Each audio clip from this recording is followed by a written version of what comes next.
রান্না করব, তাই এই কলমি শাকগুলো কুচি কুচি করে কেটে নিচ্ছি। এখানে কলমি শাক নিয়েছি 2 আঁটি, এগুলো কুচি কুচি করে কেটে নিচ্ছি, মালাই শাক রান্না করব।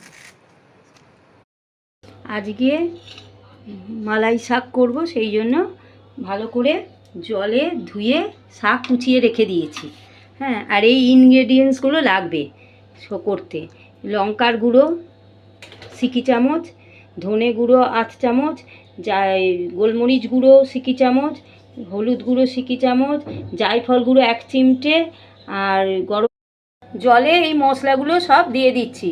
গরম মশলা গুঁড়ো, লাল লঙ্কার গুঁড়ো 3 চামচ মতো জল নিয়েছি, তাতে এই মশলাগুলো সব দিয়ে দিলাম। ধনে গুঁড়ো 1 বড় চামচ, ধনে গুঁড়ো, গোলমরিচ গুঁড়ো 1/4 চা চামচ, হলুদ গুঁড়ো 1/4 চা চামচ, সব দিয়ে এবার জলে মশলাগুলো গুলে নিচ্ছি। লবণটা পরে জলে এই মশলাগুলো সব দিয়ে দিচ্ছি।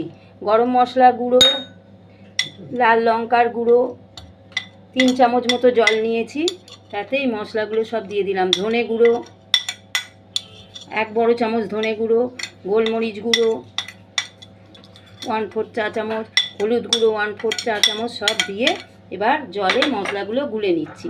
লবণটা পরে। এবার মশলাটা ভাজা হয়ে গেছে, এবার ভালো করে ধুয়ে জল ঝরিয়ে রেখেছিলাম যে শাকটা, সেটা দিয়ে দিলাম মশলার মধ্যে, দিয়ে এবার নাড়াচাড়া করব।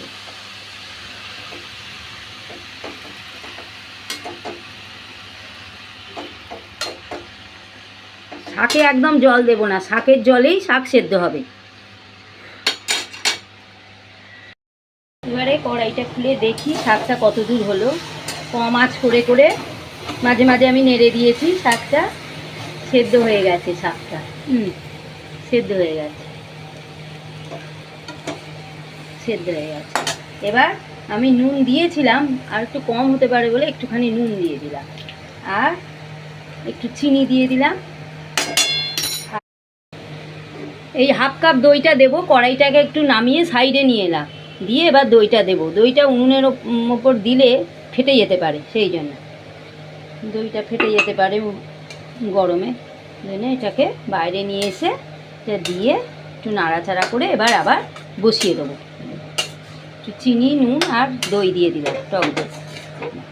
এবার এই নাড়াচাড়া করে নিলাম, নিয়ে শাক রেডি হয়ে গেছে।